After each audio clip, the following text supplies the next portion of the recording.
সম্মানিত বন্ধুগণ, আসসালামু আলাইকুম। দূরে কাছে দেশে অথবা দেশের বাইরে থেকে প্রিয় বন্ধুরা ঠিক এই মুহূর্তে যেখান থেকে বাস্তব জীবনের গল্প শোনার জন্য আমার সাথে জয়েন করেছেন আমি আপন। আর যে আপন জীবনের গল্পের 866তম পর্বে আপনাকে বরাবর মতো স্বাগতম জানাচ্ছি কলিজার বন্ধুরা। আজ আমি আপনাকে শোনাবো বন্দনগরী চট্টগ্রামের ছেলে মোহাম্মদ সেলিম হোসেনের জীবনের হৃদয় কাঁপানো এক আধ্যাত্মিক টাইপের বাস্তব জীবন কাহিনী। বন্ধুরা, রমজান প্রায় শেষের দিকে, ঈদ ঘনিয়ে আসছে। এই সময়টাতে আসলে প্রতারণা, বেঈমানি, ছলনার গল্পগুলো একটু কমই প্রচার করছি, যার জন্য আজ থেকে অনেক বছর আগের পাওয়া একটা বাস্তব জীবনের গল্প আপনাদেরকে শোনাবো। এবং গল্পের টাইটেল হচ্ছে সাপের পেট থেকে জন্মালো মানুষের বাচ্চা। আসলে এই টাইটেল শোনার পরে হয়তো অনেকে অনেক বিব্রত হয়ে যাচ্ছেন, অনেকে অনেক ধরনের মন্তব্যও করছেন। আমি এটা স্বীকার করি, বিশ্বাস করি যে কখনও সাপের পেটে মানুষের বাচ্চা জন্মাতে পারে না, এটা কোনোভাবেই সম্ভব না। কিন্তু আজকের গল্পটা শোনার পর আপনার এটাই মনে হবে যে হ্যাঁ, আপনার কাছে মনে হবে যে হ্যাঁ, সাপের পেট থেকে সম্ভবত এই বাচ্চা জন্মেছে। পুরো গল্প শোনার পরে আপনারা অবাক হয়ে যাবেন, হারিয়ে যাবেন কোনো এক সাপুরে রাজ্যে। আমি আশা করব শুরু থেকে শেষ পর্যন্ত সেলিম হোসেনের জীবনে ঘটে যাওয়া এই বাস্তব ঘটনাগুলো আপনারা আমার মুখ থেকে শুনবেন এবং গল্প শেষে সেলিম ভাইকে আপনার মতো করে একটা মন্তব্য কমেন্ট বক্সে লিখবেন। গল্পটা আজ থেকে অনেক বছর আগের পাওয়া একটা গল্প এবং গল্পটাও অনেক বছর আগে ঘটা একটা গল্প। ধন্যবাদ সবাইকে। সম্মানিত বন্ধুগণ, আসসালামু আলাইকুম। আমার নাম মোহাম্মদ সেলিম হোসেন, আমার বাড়ি চট্টগ্রাম। বন্ধুরা, আমি আমার জীবনের গল্পটা শুরু করার শুরুতে আপনাদেরকে আমার পরিবারের ব্যাপারে জানিয়ে রাখি। আমার পরিবারে আমি আছি, আমার বাবা আছে, মা আছে, এছাড়া রয়েছে আমার দাদা দাদি সহ আমার বড় একটা ভাই। আমরা টোটাল 2 ভাই, আমাদের কোনো বোন নেই। আমাদের পরিবারটা চট্টগ্রাম শহর থেকে অনেক দূরে খালঘেঁষে কোনো এক ছোট্ট গ্রামে, এক নিম্ন মধ্যবিত্ত পরিবার। আমার বাবা পেশায় একজন মাঝি। আমি খুব ছোটোবেলা থেকে দেখে আসছি আমাদের গ্রামের পাশে একটা খাল আছে এবং আমার বাবা ওই খালে মাঝির কাজ করে। নৌকা দিয়ে মানুষকে এপার থেকে ওপারে নিয়ে যায়, ওপার থেকে এপারে নিয়ে আসে এবং 5 টাকা, 2 টাকা, 1 টাকা করে আমার বাবাকে হচ্ছে ভাড়া দেওয়া হতো। এই কাজে আমার বাবা খুব ছোটোবেলা থেকে করে আসতো। আমি ছোটোবেলা থেকে দেখে আসছি বাবা এই কাজে করে আসছে। আমার খুব মনে আছে, আমি যখন ছোট তখন দেখতাম যে একেবারে সকালবেলা আমার আব্বা গামছার মধ্যে ভাত পেঁচিয়ে আমার আব্বা চলে যেত ওই খালের পাড়ে এবং সকাল থেকে দুপুর অবধি মানুষ পারাপার করতো এবং দুপুরে গাছের নিচে বসে শীতল বাতাসে আমার আব্বা লাঞ্চ করতো, মানে দুপুরে খাবার খাইতো। সন্ধ্যার পরে আমার বাবা বাড়ি আসতো অল্প কিছু টাকা সাথে করে নিয়ে এবং আমার আব্বার সবগুলো টাকাই ছিল খুচরা টাকা। ওই খুচরা টাকা আমি আর আমার বড় ভাই মিলে ভাগাভাগি করতাম। এরকম করে আমার শৈশবের দিনগুলো কাটে। আমি ছোটোবেলা থেকে পড়াশোনা করার তেমন কোনো সুযোগ পাইনি। ছোটোবেলা থেকে বাবার সাথে, বড় ভাইয়ের সাথে, দাদার সাথে আমার সময়গুলো কাটতো। আমার দাদাও ওই মাঝির কাজই করতো। দাদার বয়স হয়ে যাওয়ার পরে আমার বাবা এই দায়িত্ব কাঁধে নিয়ে নেয় এবং দাদার পরে, আমার বাবার পরে এখন আমার বড় ভাইয়া ওই মাঝির কাজ করে আমার আব্বুর সাথে। আমার আব্বু বড় ভাইয়া দুজনে মিলে মাঝির কাজ করে এবং এই ঘাটটা শুধুমাত্র আমাদের দখলেই ছিল। এরকম করে অনেকগুলো দিন কেটে যায়। আমি তখন প্রায় মোটামুটি অনেক বড়, আমার বয়স তখন প্রায় 13 থেকে 14 বছরের কাছাকাছি। আমার বড় ভাইয়া ওই সময় টাগরা জওয়ান। আব্বার মোটামুটি বয়স হয়ে গেছে। আব্বা আগের মতো কাজ করতে পারে না, আগের মতো করে আর মানুষ পারাপার করতে পারে না, বইটা দিয়ে নৌকা বয়ে বেড়াতে পারে না। এরকম একটা সময়ের ভিতরে তখন আমার বড় ভাইয়া মাঝির কাজ করতো। হঠাৎ করে একদিন শুক্রবারে সকালবেলা হঠাৎ করে একদিন গ্রামের সব মানুষগুলো, মানে হই হুল্লা শুরু হলো আমাদের গ্রামে। হই হুল্লা, চিল্লাফিল্লা শুরু হয়ে গেল। সবাই খুব আতঙ্কের মধ্যে চলে গেল যে কী ব্যাপার, এরকম সকালবেলা কেন, এরকম চিল্লাফিল্লা হই হুল্লা কেন? তো সবাই তখন উঠলো এবং সকালবেলা উঠে খালের পাড়ে গেল এবং খালের পাড়ে যাওয়ার পরে দেখলো যে আমাদের নৌকাটা খাল থেকে উঠিয়ে দেওয়া হয়েছে, মানে খালের উপর উঠিয়ে দেওয়া হয়েছে এবং গ্রামের সব মানুষগুলো মিলে কেমন জানি খালের পানির মধ্যে কী জানি খোঁচাখুচি করতেছে। সবাই লাফিয়ে খালের মধ্যে পড়েছে। আমাদের গ্রামে প্রায় সমস্ত মানুষগুলোই মুসলিম, হাতে গোনা কয়েকটা হিন্দু সম্প্রদায়ের মানুষ ছাড়া সবই মুসলমান এবং এই হিন্দু মানুষগুলো সহ খালের ভিতরে কী জানি খোঁচাখুচি করতেছে। খালের পানি একেবারে ছিন্ন বিচ্ছিন্ন করে দিচ্ছে। তখন আমি জিজ্ঞেস করলাম যে কী হয়েছে এখানে, সবাই কী খুঁজতেছে? তখন আমি আমার মায়ের মুখে শুনতে পাই যে গ্রামের কিছু মানুষকে নাকি গতকালকে রাতে, মানে বৃহস্পতিবার রাতের বেলায় স্বপ্ন দেখানো হয়েছিল যে খালের ভিতরে 7 রাজার দন আছে।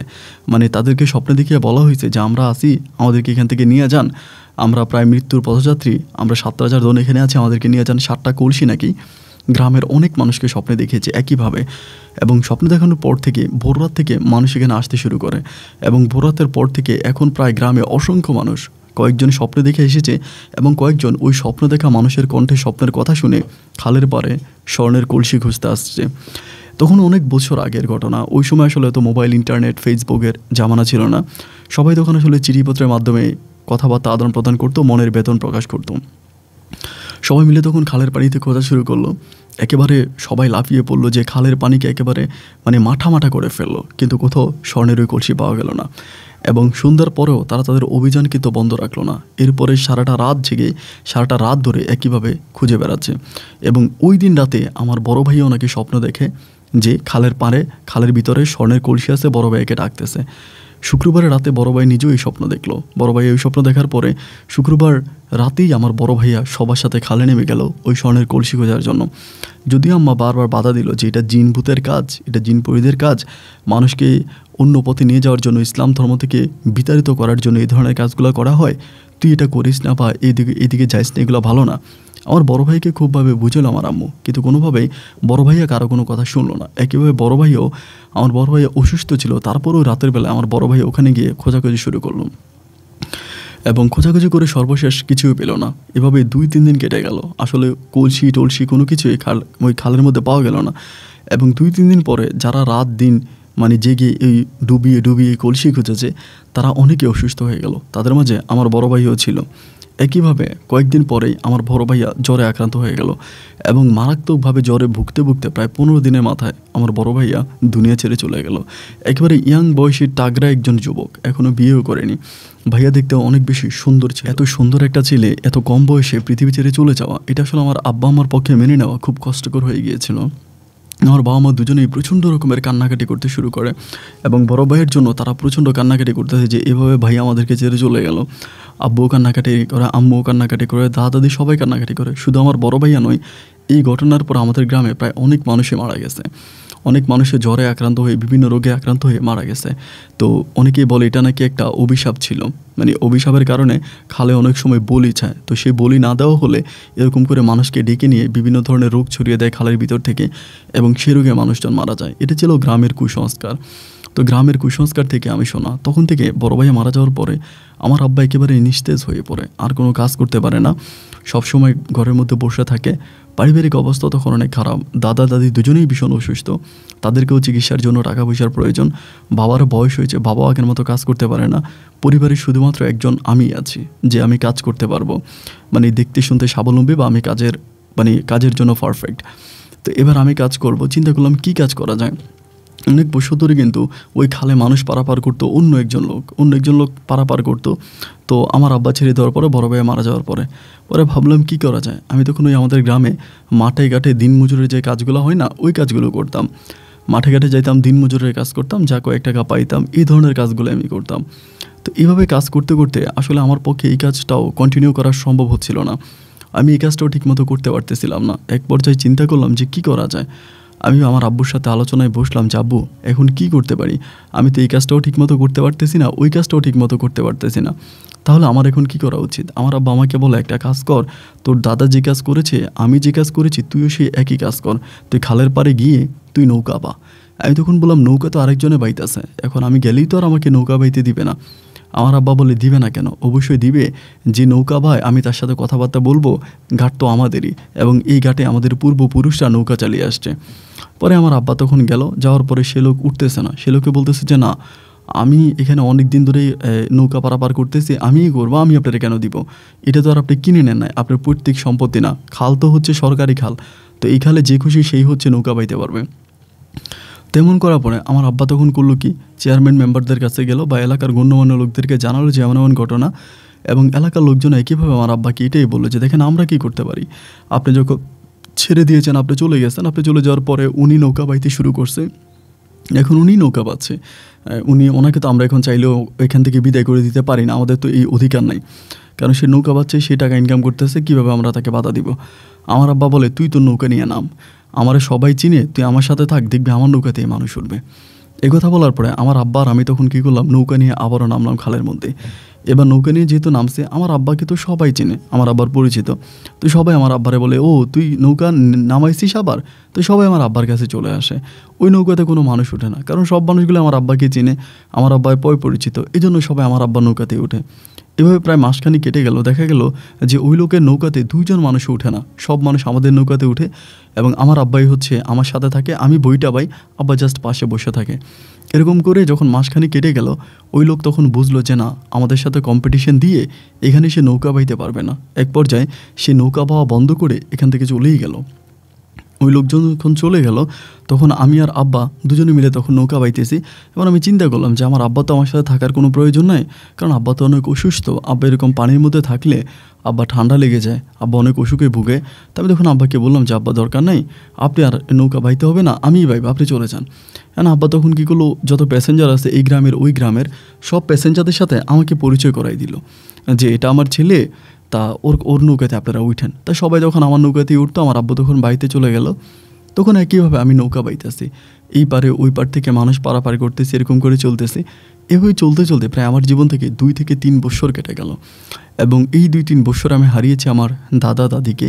আমার দাদা দাদি মরে গেল, বড় ভাইয়া তো মারাই গেল অনেক আগে। তখন পরিবারের সদস্যের মধ্যে ছিল আমার মা আর আমার বাবা। তো তখন আব্বা আম্মা আমাকে এটা বলতেছিল যে বিয়ে শাদী কর, সংসার কর, আমাদের পরিবারে মানুষের প্রয়োজন। আমি আসলে মানুষটা ছিলাম একটু অন্যরকম, মানে ধরেই কাউকে পছন্দ করা, কাউকে ভালোবাসা, কাউকে নিয়ে সংসার করা, এটা আসলে আমার পক্ষে হুটহাট করে করা সম্ভব না। মানে আমার একটা মানুষকে পছন্দ হইতে হবে, তাকে আমার মনের মতো হইলেই আমি তার সাথে সংসার করব, এছাড়া যে কাউকে নিয়ে আমি আসলে সংসার করতে পারবো না এবং আমার দ্বারা এটা সম্ভব না।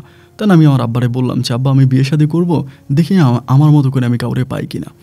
এরকম করে আমি তখন এরকম করে দিন পার করতে আসি। তো একদিন আমি আমাদের যে পারে ছিলাম ওই অন্য পারে দুপুরবেলা প্রায় 2টা-3টার দিকে, ওই সময় একটু মানুষের চাপ কম থাকে, তা আমি ওই খাবার খাচ্ছিলাম। ওই পারে বৈশা একটা গাছ আছে, গাছের নিচে বৈশা খাবার খাচ্ছিলাম। তা 4-5টা মেয়ে ওই সময় আসছে, আসার পরে সবগুলো বোরকা পরা, সবগুলোই বোরকা পরা। আর ওই সময়ে মেয়েরা সবাই বোরকা পরতো, গ্রামের মেয়েরা সবাই বোরকা পরেই ঘর থেকে বেরোতো। এখনকার মতো আসলে এরকম জামা কাপড় কেউ পরতো না, সবাই পর্দা করতো। তো মেয়েগুলো আসলো, আসার পরে আমারে বলতেছে যে সেলিম ভাইয়া যাবেন নাকি ওই পারে? তাই আমি বললাম যে আমি কিন্তু ওদেরকে চিনি না, ওরা বোরকার মুখোশ পরে আছে তো চিনা যায় না, আমারে চিনছে। আমি বললাম যাবো, তো উঠো। এ বলে আমি তখন খাওয়ার বন্ধ করলাম, কইরা তাদেরকে নৌকাতে উঠাইলাম। মাছ ধরিয়ে নেওয়া যাওয়ার পরে মেয়েগুলো বলতেছে ভাইয়া আমাদেরকে ওই পারে না নিয়ে আপনি কিন্তু খাল দিয়ে আমাদেরকে ওই দিকে নিয়ে যান। তাই আমি বললাম খাল দিয়ে কোন দিকে যাবা? বলো আমরা একটু নৌকা দিয়ে ঘুরতে আসছি, আর মূলত আমরা হচ্ছে মানুষ না। পরে আমি চিন্তা করলাম যে এখন তো দুপুরবেলা ওইরকম করে আসলে মাংস পাওয়া যাবে না, কারণ এখন যাত্রী খুবই কম, দুপুরের এত যাত্রী পাওয়া যায় না। তো আমি দুপুরটা যেহেতু ফ্রি আছি, তাদেরকে নিয়ে একটু এদিক সেদিক ঘুরি, তারা যদি কিছু পয়সা টাকা আমাকে দেয় তা আমি পাবো। এই বলে আমি তখন এই খালের পাড় দিয়ে তাদেরকে ওইদিকে ঘুরে নিয়ে যাচ্ছিলাম। এইদিকে ওইদিকে বিভিন্ন দিকে ঘুরে এলাম, তারা অনেক জায়গায় নামলো, সুন্দর সুন্দর ভিউ দেখলো, সিনারি দেখলো, দেখে তারা ঘোরাফেরা করলো। বাট এরকম করেই তাদের সাথে আমার অনেকটা সময় কাটালাম, প্রায় 1 ঘন্টার মতো কাটে। আবার এই পারে আইনা দিছে, আইনা দেওয়ার পরে সবগুলো মেয়ে তখন চলে গেছে। আমাকে কিছু টাকা দিল, প্রায় 40 টাকার মতো আমাকে দিল, দিয়ে তারা সবাই চলে গেছে।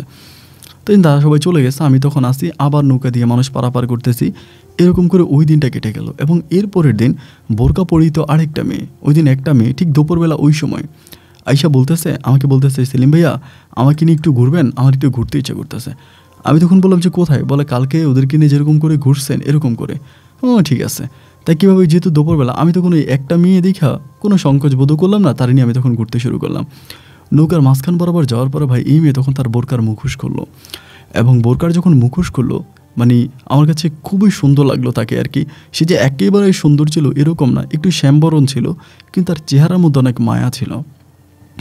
এক দেখায় মেয়েটাকে আমার অনেক ভালো লাগছে, অনেক ভালো লাগছে।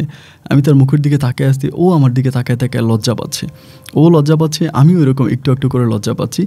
এরকম করে অনেকগুলো সময় কেটে গেল। অনেকটা সময় পাস হওয়ার পরে এদিক সেদিক ঘোরাফেরা করলাম, এসে আবার 1 ঘন্টা পরে আমি মেয়েটাকে আবার নামাই দিলাম এবং নামিয়ে দেওয়ার পরে ও তো তার মতো করে চলে গেল। দেন পুনরায় এরপরের দিন একইভাবে মেয়েটা আবারও আসছে।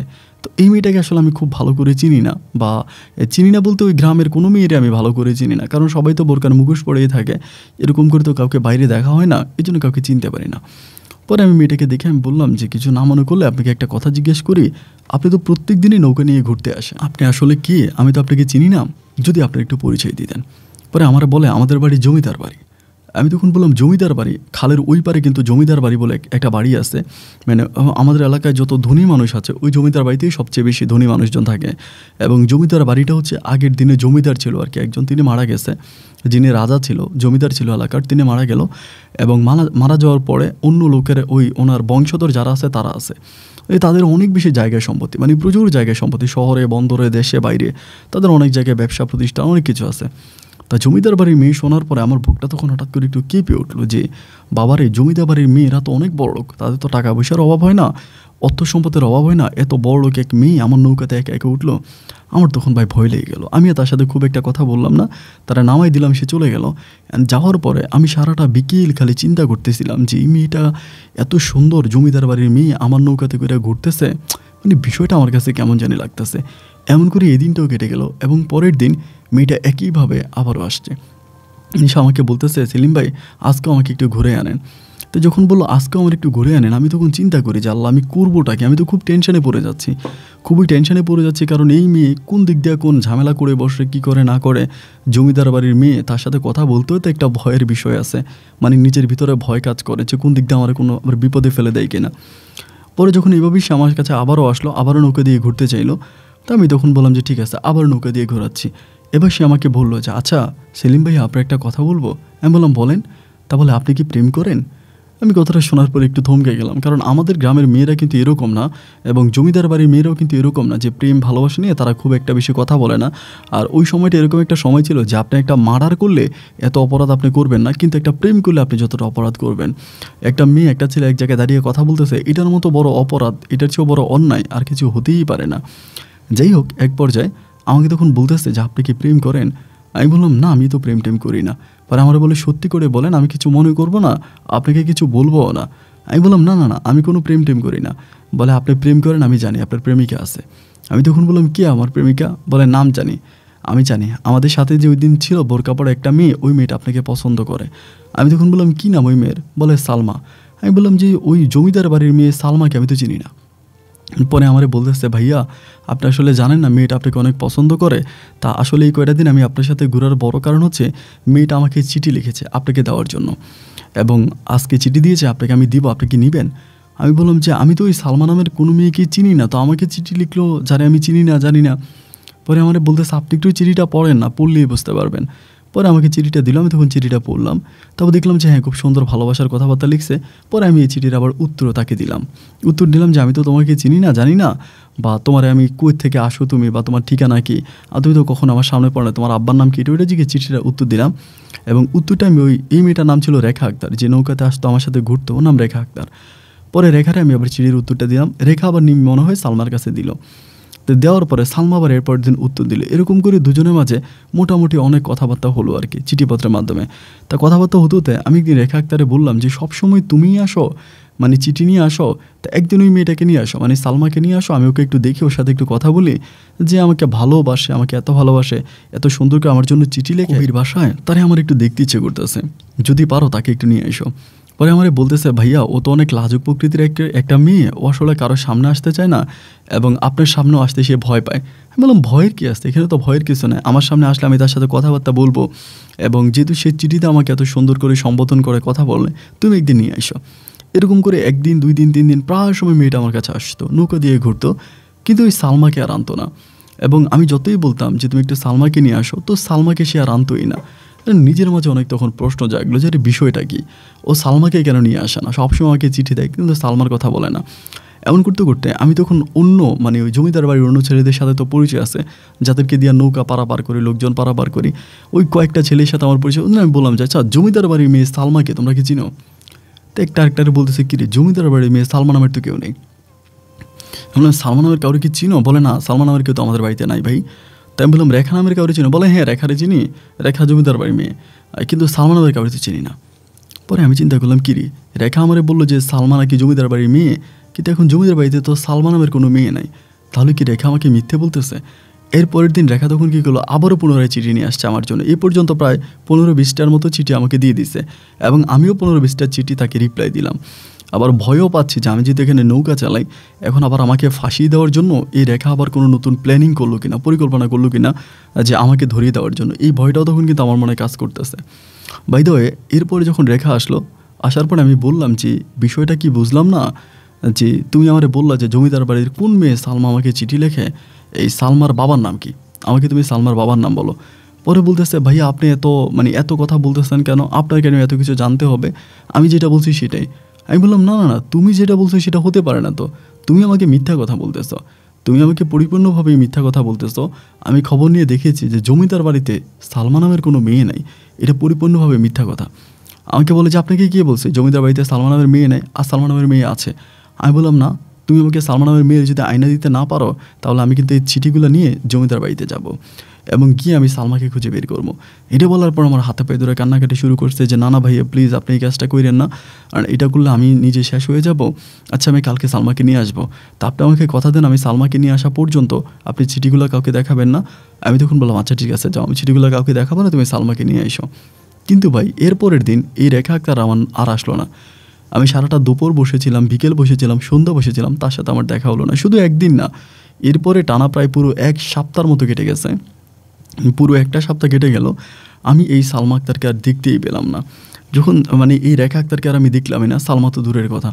সপ্তাহখানি কেটে যাওয়ার পরে আমার ভিতরে তখন কেমন জানি আনচান দিয়ে উঠলো মনটা, যে আমার কাছে মনে হলো যে রেখা মনে হয় নিজেই আমাকে চিঠিগুলো লিখেছে, কারণ সে আমাকে পছন্দ করে, হয়তো লজ্জা শরমে সামনাসামনি বলতে পারে না, এই জন্য অন্য মেয়ের কথা বলে আমার কাছ থেকে চিঠির উত্তর নিলে, আমাকে চিঠি দিলেও তা মনে হয় সে আমাকে পছন্দ করে। এরকম করতে করতে 8 দিন 10 দিনের মতো কাটলো, আমি ওনারে পাইলাম না।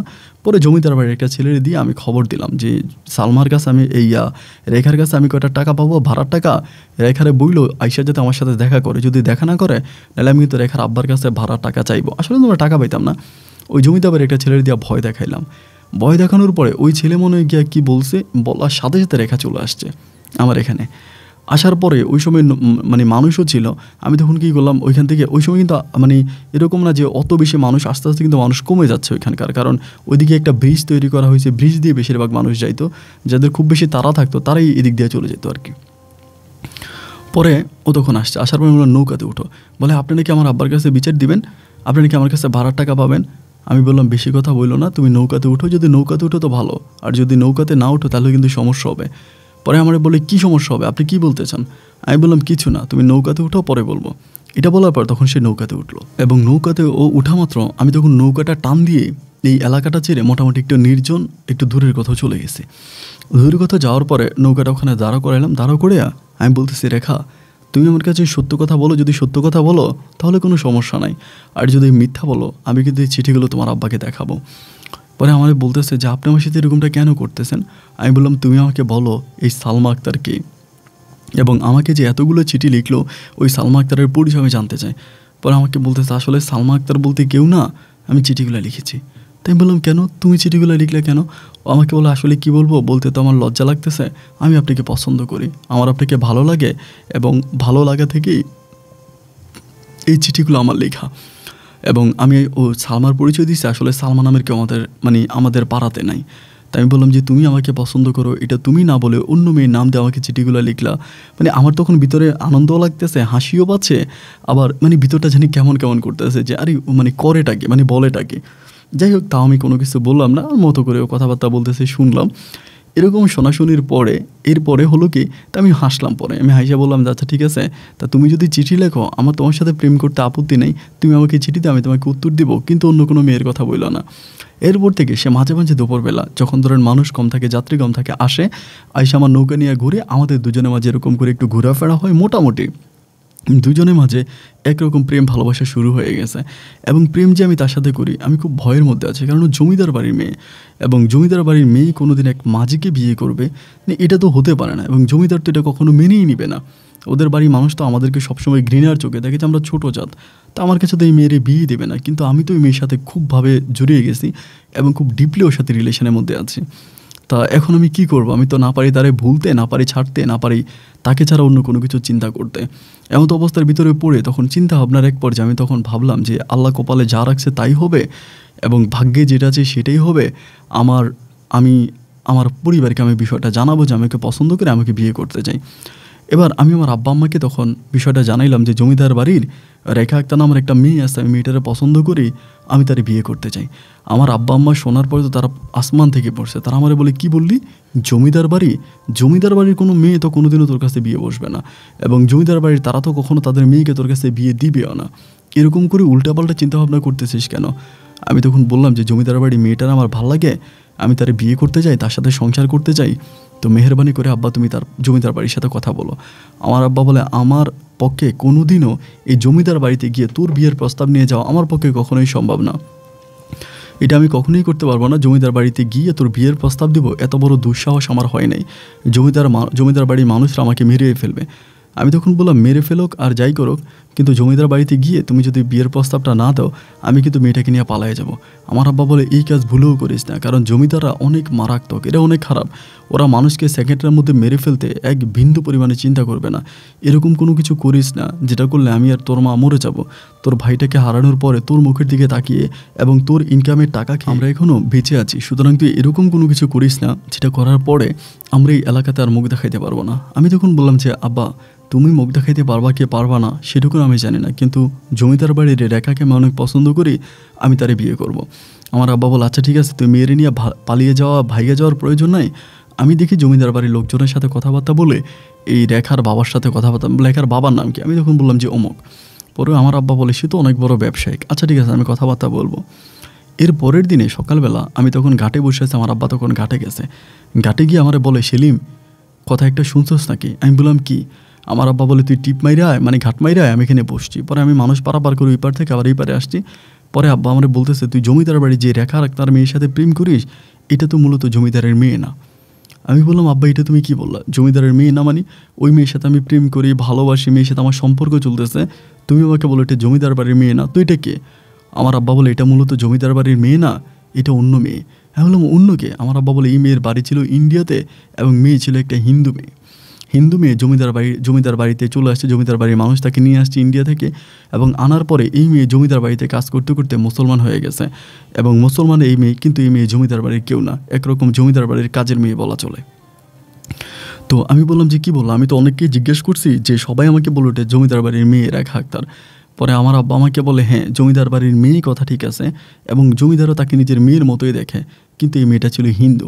যেহেতু হিন্দু থেকে মুসলিম হয়েছে, জমিদার তাকে নিজের মেয়ের মতো করে দেখে, কিন্তু তাকে বিয়ে দিলে জমিদার বাড়ির কোনো সয় সম্পদ বা জমিদারের সাথে আমাদের কোনো সম্পর্ক হবে না। জাস্ট আমরা একটা জমিদার বাড়ির কাজের মেয়েকে বউ বানায় আনবো তোর জন্য। তা আমি তখন বললাম, তাহলে তো ভালোই, এতক্ষণ ধরে তুমি একটা ভয়ে ছিলা যে জমিদার আমার কাছে মেয়ে বিয়ে দেয় কি না, তো এখন তো আর এই ভয় নাই। যদি সে জমিদার বাড়ির কাজের মেয়ে হয়ে থাকে তাহলে তো আমার কাছে বিয়ে দিবেই। এখন তুমি সুন্দর মতো বিয়ের প্রস্তাব দিয়ে আমাকে বিয়ে করাই নিয়ে আসো এই বাড়ি থেকে। আমার আব্বা বলে, তুই এটা চিন্তা করলি কেমন করে?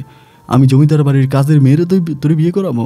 এবং যে মেয়েটা হিন্দু ছিল, আমার পূর্বপুরুষ সব মুসলমান, আমরা মুসলমান সম্প্রদায়ের মানুষ, আমরা বুঝি এরকম একটা হিন্দু মেয়েকে তোর বউ বানায় নিয়ে আসবো?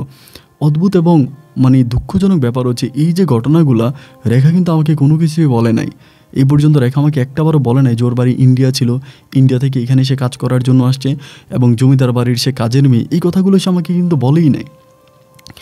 আব্বার কথাগুলো শোনার পর আমার ভিতরে তখন সন্দেহ লেগে গেল যে রেখা তো আমাকে সত্যি হলে বিষয়গুলো জানাইতো। আমি তখন আব্বুকে বললাম যে, আব্বা ঠিক আছে, আপনি বাড়িতে যান, আমি রেখা আক্তারের সাথে কথা বলি, ও তো আসবে দুপুরবেলা, দেখি ওর সাথে কথা বলে আপনাকে জানাবো। আব্বা তখন আমাকে বললো, একটা কথাই বললো যে সাবধান, এই মেয়ের কাছ থেকে ফিরে আয়, এই মেয়ের সাথে কোনো সম্পর্ক হবে না, আমরা কোনো কাজের মেয়েকে তোকে বিয়ে করাবো না, উল্টাপাল্টা সময় নষ্ট করবি না। আব্বু এটা বলে আব্বু তখন চলে গেল।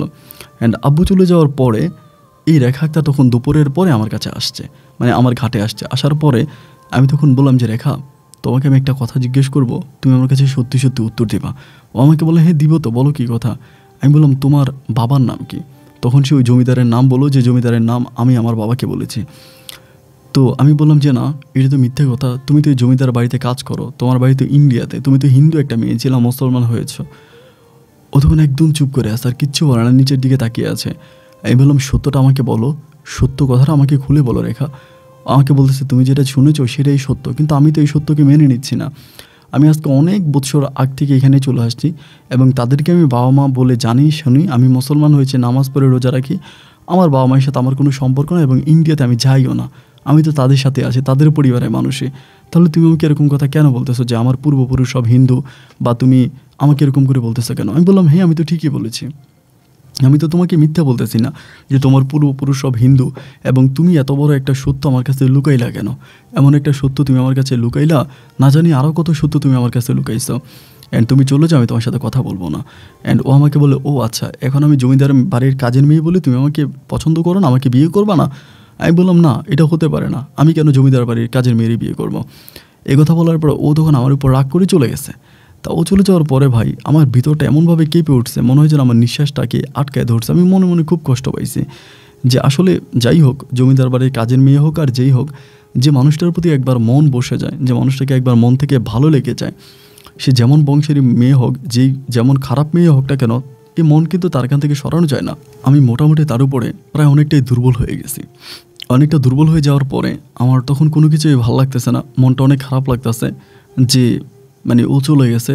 প্রত্যেকদিন বিকালবেলা ও আসতো, আমি ওকে নিয়ে খালের পাড়ে ঘুরতাম, খালের এই পার থেকে ওই পারে যেতাম, ওই পার থেকে এই পারে আসতাম, দুজনের মাঝে অনেক রোমান্টিক সময় কাটাইতাম, অনেক ভালো লাগা ভালোবাসা ছিল। বাট হঠাৎ করে এই মেয়েটা চলে গেল, এখন আর আমার সাথে দেখা করতে আসে না, আমার সাথে কথা বলতে আসে না। অ্যান্ড ভিতরেও অনেক বেশি কষ্ট লাগা কাজ করতেছে। এদিক থেকে আমার আব্বা আম্মা আমার জন্য মেয়ে খুঁজতেছে, যে কোথাও না কোথাও মেয়ে পাইলে আমাকে বিয়ে করাই দিবে। এভাবে 2 থেকে 3টা দিন কাটার পরে আমার বাবা মা হঠাৎ করে আমার জন্য এক মেয়ে ঠিক করে ফেলছে আমাদের গ্রামেই, ওই মেয়েকে আমাকে বিয়ে করাই দিবে। এবং এরই মাঝে রেখা আক্তারের সাথে কিন্তু আমার আর কোনো যোগাযোগ নাই, ওর সাথে আমার আর কোনো কথা নাই। তখন ভিতরটা এত পরিমাণের কষ্ট, এত পরিমাণের মানে মানে মন খারাপ হয়ে গেল যে যে মানুষটাকে আমি এত পছন্দ করি, ভালোবাসি, তারে ছাড়া অন্য কাউরে বিয়ে করবো কেমন করে? এভাবে কয়টা দিন কাটার পরে জমিদার বাড়ির একটা ছেলের দিয়া রেখারে পুনরায় আবারও খবর দিলাম যে যদি পারস রেখারে একটু বলিস যাতে আমার সাথে দেখা করে। এইভাবে 5 দিন 7 দিন খবর দেওয়ার পরেও কোনোভাবেই রেখার আমার সাথে দেখা করতে আসে না। আর এদিক দিয়ে আমি আমার আব্বা আম্মাকেও বিয়েটা করবো না বলে পিছ নামাই দিছি। আমার আব্বা আম্মা তখন আমার উপরে রেগে গেল যে তুই বিয়ে কেন করবি না। আমি এদিক দিয়ে আমার নিজের বিয়েটা পিছ লাগাইলাম, পিছ নামিয়ে দিলাম। আর এই পাশে রেখাকে আমার কাছে আনার জন্য খুব ট্রাই করতেছি, অনেকের কাছে যাচ্ছে, অনেকের সাথে কথা বলতেছি যেন রেখা আমার কাছে আসে, আমার সাথে একটু কথা বলে, এবং রেখা আমার সাথে কথা বললে হয়তো সব বিষয়গুলো ক্লিয়ার হয়ে যাবে। রেখা হোক না জমিদার বাড়ির কাজের মেয়ে, আমি তারপরেও তাকে বিয়ে করব, আমার কোনো আপত্তি নেই, আমি বিয়ে করতে চাই। কিন্তু ভাই দেখলাম যে না, রেখাকে আর আমি পাই না, ও আমার কাছে আসেই না, এবং ও এরকম দূরে দূরে থাকতেছে, এবং তাকে আমি আর দেখি না। এভাবে অনেকগুলো দিন কেটে যাওয়ার পর আমি তখন আর নিঃশ্বাস নিতে পারতেছিলাম না, মনে হলো যেন আমার নিঃশ্বাসটা আটকায় যাচ্ছে, আমি নিঃশ্বাস নিতে পারি না, আমার বুকটা অনেক ভার হয়ে গেল, ভীষণ কষ্ট মনের ভিতর কাজ করতেছে। আমি তখন ভাবলাম যে করে হোক আমাকে রেখার সামনে যেতেই হবে, এবং রেখার সামনে গিয়ে আমি তার হাতে পায়ে ধরে ক্ষমা চাইতে হবে, তাকে বলতে হবে যে রেখা তুমি যেই বংশের মেয়ে হও না কেন, তুমি যেই হও, আমি তোমাকে বিয়ে করবো, আমি তোমাকে বিয়ে করতে রাজি আছি। অ্যান্ড পুনরায় আমি তখন আবারও রেখার ওই দিকে মানে জমিদার বাড়ির দিকে যাতায়াত করতে শুরু করলাম।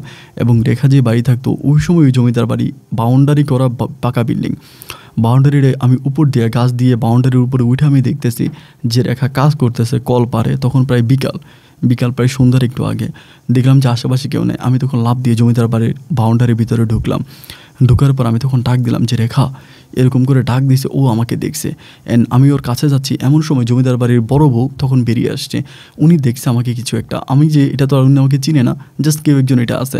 আসার পরে তিনি তখন লাফ দিয়ে ওইখান থেকে এই কেড়ে কেড়ে বলে চিৎকার দিল। আমি তখন কী করলাম, আবারও আইসা এই ওয়াল বেয়ে ওয়ালের ওই পারে গিয়ে তখন কোনো মতে জান নিয়ে আবার আমার নৌকার কাছে আসলাম। আসার পরে সন্ধ্যা হয়ে গেল, এরও আমি আর মানে মনটাকে বুঝাইতে পারতেছি না, চলে গেলাম।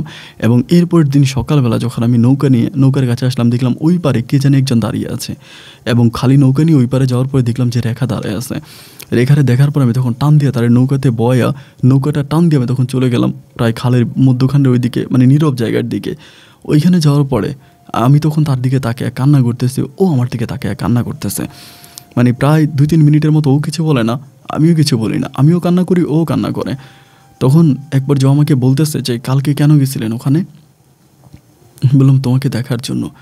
আমাকে বললাম আমাকে কি দেখবেন, আমি তো জমিদার বাড়ির কাজের মেয়ে, আপনি কি কোনো কাজের মেয়েকে দেখতে গিয়েছিলেন? এবং যাওয়ার পরেই তো দেখলেন যে কাজের মেয়ে কাজ করতেছে, তা কাজের মেয়ের জন্য কেন নিজেকে এভাবে রিক্সের মধ্যে নিলেন? জমিদার বাড়ির লোকজন ধরতে পারলে তো আপনার হাড্ডি গুড্ডি এক করে দিত। আমি তখন বললাম আমার শরীরটা যদি ক্ষত বিক্ষত করতো তাতেও আমার কোনো দুঃখ ছিল না, কারণ শরীরের ক্ষতর চেয়েও আমার মনের ক্ষতটাই অনেক বড়। আমার হৃদয়টা ক্ষত বিক্ষত হয়ে আছে, আমি কাউকে দেখাইতে পারতেছি না। আমার বুকের ভিতরটায় প্রচণ্ড রকমের ব্যথা অনুভব হচ্ছে, খুব কষ্ট হচ্ছে। ও আমাকে বলে মানি, এসবের মানে কি? আমি বললাম মানে খুব সোজা, জি আমি আসলে তোমাকে ভালোবাসি এবং আমি তোমাকে বিয়ে করব, তুমি আমাকে মাফ করে দাও। আমি বুঝতে পারি নাই, এবং আমি আসলে যে তুমি কেন আমার কাছে সত্যটা গোপন করেছো এই জন্য আমি তোমার উপর রাগ করে তোমাকে কথাগুলো বলেছি। কিন্তু রেখা, বিশ্বাস করো, আমি তোমাকে ভালোবাসি। ও আমাকে বলে, বিশ্বাস করবেন? আপনি হয়তো বিশ্বাস করবেন না, আমিও এই বিগত দুই তিনটা দিন দুটো চোখের পাতা এক করতে পারি নাই। বারবার আপনার কথা মনে হচ্ছিল এবং বুকের ভিতরে মনে হয় একটা পাথর জমা ছিল, এবং আপনাকে দেখার পরে সে পাথরটা আমার বুক থেকে সরে গেল। ভীষণ ভালো লাগলো, এবং আপনাকে অনেক ধন্যবাদ আমাকে আবার নিজের মতো করে নিয়ে যাওয়ার জন্য। যাই হোক, এরপরে পুনরায় আমার আবারও রেখার সাথে প্রেম ভালোবাসা চলতেছে। এবার আমার আব্বা তো রাজিই না, এবং রেখার পরিবারের কাছে বলে তো লাভই নাই। যেখানে আমার পরিবার রাজি না, ওইদিকে রেখার পরিবার রাজি বা কী হবে, জমিদার বাড়ির লোকজন রাজি হয়ে কী হবে। পরে আমি সিদ্ধান্ত নিলাম যে আমি নৌকা চালাবো না। আব্বা আম্মার সাথে প্রচুর ঝামেলা করতেছে আমি রেখাকে বিয়ে করব। এবং এক পর্যায়ে আমার আব্বা তখন করলো কি, হঠাৎ করে আমার আব্বা নিজেই অসুস্থ শরীর নিয়ে এসে আমার আব্বা তখন নৌকা চালাইতে শুরু করলো। আব্বা তখন নৌকা চালাইতে আসে, আব্বা কারোর সাথে আর আমাকে নৌকা চালাইতেও দেয় না, আমাকে নৌকার ঘাট থেকেই বিদায় করে দিয়েছে, যদি ঘাট থেকে বেরিয়ে যা। কারণ এই ঘাটে থাইকে তুই প্রেম ভালোবাসা করস, তুই ঠিকমতো নৌকা চালাস না, এবং তোর জন্য অনেক প্যাসেঞ্জার কমে গেছে। আগে আমি একদিনে নৌকা চালাই যে টাকা ইনকাম করতাম, এখন তুই 3 দিনে চালাও এই টাকা ইনকাম করতে পারস না। আব্বা তখন রেগে গেল। পরে আমি এই রেখার সাথে যোগাযোগ করে আমি তখন কী করলাম, রেখাকে নিয়েই পালিয়ে গেলাম। পালিয়ে একদম ডিরেক্টলি চট্টগ্রাম শহরে চলে গেছি। এবং চট্টগ্রাম শহরে চলে যাওয়ার পরে ওই সময় আসলে মূলত প্রথম গার্মেন্টস চালু হয়, এবং কিছু মেয়েরা গার্মেন্টসে কাজ করে। আমি তখন একটা ঘর ভাড়া করি, কিছু টাকা থাকে সেটা দিয়ে আমি তখন একটা গার্মেন্টসে চাকরি নিই। এবং গার্মেন্টসে চাকরি নিই, ওখানে আমি তখন রেখাকে বিয়ে করি একটা হুজুর ডেকে বিয়ে করে দুজনের মাঝে মোটামুটি সংসার হয়। মাস 2 পরে আমার মায়ের কথা খুব মনে পড়তেছে, বাবার কথা না মনে পড়লেও মায়ের কথা খুব মনে পড়ে। 2 মাস পরে আমি আমার মাকে দেখার জন্য বাড়িতে গেছি, এবং মাকে দেখার জন্য যখন বাড়িতে গেছি, আমার মা তখন আমাকে জড়িয়ে ধরে হাউ মাউ করে কান্নাকাটি করতেছে যে তুই আমার একমাত্র সন্তান, আমি তোকে কত কষ্ট করে মানুষ করছি, তোর বড় ভাই মারা গেল, আমি তোকে এত আদর করছি, তুই কীভাবে পারলি এরকম একটা কাজ করতে। আমি বললাম যে মা, আমি তো রেখাকে ভালোবাসি, আজকে রেখা জমিদার বাড়ির কাজের মেয়ে বলে তোমরা রেখাকে মেনে নিচ্ছ না, এটা তো আমার মা হতে পারে না। আমার আম্মা বলে, আচ্ছা ঠিক আছে, সমস্যা নাই, তুই রেখারে নিয়ে বাড়িতে আয়, আমি যেমনি পারি তোর আব্বার আমি ম্যানেজ করবো, তুই রেখাকে নিয়ে কালকে বাড়িতে চলে আয়। আমি বললাম যে জমিদার বাড়ি, আমার মা বলে জমিদার বাড়ি আর কী হবে, তারা তো নাকি ওই মেয়েরে খোঁজেও নাই, ওই মেয়ে চলে গেছে, এবং তাদের কাজের মেয়ে, যার জন্য তাদের কোনো দুঃখ নাই, মেয়ে কোথায় গেছে না গেছে তারা এগুলো চিন্তাই করে না। এখন তুই শহরে ভাড়া না থেকে তুই তোর বোনিয়া বাড়িতে আয়, আগামী দিন চলে আয়, দেখি কী হয়। আমি তখন ওখান থেকে আবারও রাতের বেলা আসলাম। আসার পর রেখারে বললাম, রেখা আমারে বলে, তুমি যা বলো তাই, তুমি যদি কালকে আমাকে নিয়ে যাইতে বলো তাহলে আমি যাবো, আমার কোনো সমস্যা নাই, তুমি নিলেই তো আমি যাবো। তাই আমি বললাম ঠিক আছে, তাহলে চলো আগামী দিন আমার সাথে আমাদের বাড়িতে চলো। তো এরপরের দিন আমি তখন বাড়িতে গেছি। আমার আব্বা আমাকে দেখে আমার সাথে কথা বলে না, রেখার সাথে আমার কথা বলে না। পরে আমার মা কী করলো, কিছু টাকা পয়সা আমার দিল, সেই টাকা দিয়ে আমি তখন আলাদা একটা ঘর বানাইলাম। যেহেতু আমাদের একটাই ঘর, আব্বা আম্মা থাকে, আবার আমি বৌনিয়া থাকি, এটা তো আসলে ভালো দেখে না, খারাপ দেখায়। তা আমি তখন আলাদা একটা ঘর বানাইলাম। ঘর বানানোর পরে তখন ওই জমিদার বাড়ির লোকজন এখানে আসছে, এবং তারা জানতে পারছে আমি রেখার লোকে প্রেম করে তারা নিয়ে ভাগছি। বাট জমিদার বাড়ি থেকে কোনো অ্যাকশন ছিল না। জমিদার বাড়ির বড় বউ আসছে, এসে আমার কিছু টাকা পয়সা দিয়ে গেছে, কিছু গয়নাগাটি দিয়ে গেছে, কিছু গয়নাগাটি টাকা পয়সা দিয়ে গেছে। এবং ওই গয়নাগাটি টাকা পয়সাগুলো দিয়া আমি তখন কী করলাম, আমাদের এলাকাতেই একটা দোকান দিলাম। তো দোকানটা দেওয়ার পরে দোকানটা ভালো করে চালাইতে আসে। তো মোটামুটি ইনকামও হচ্ছে, ভালো টাকা ইনকাম হচ্ছে, সব কিছু মিলে খুবই ভালো, পরিস্থিতি অনেক ভালো, টাকা পয়সাও পাইতেছে, সব কিছু চলতেছে। এমন করতে করতে রেখার ঘরে কোনো সন্তান হয় না, প্রায় 2 থেকে 3 বছরের মতো কেটে গেল।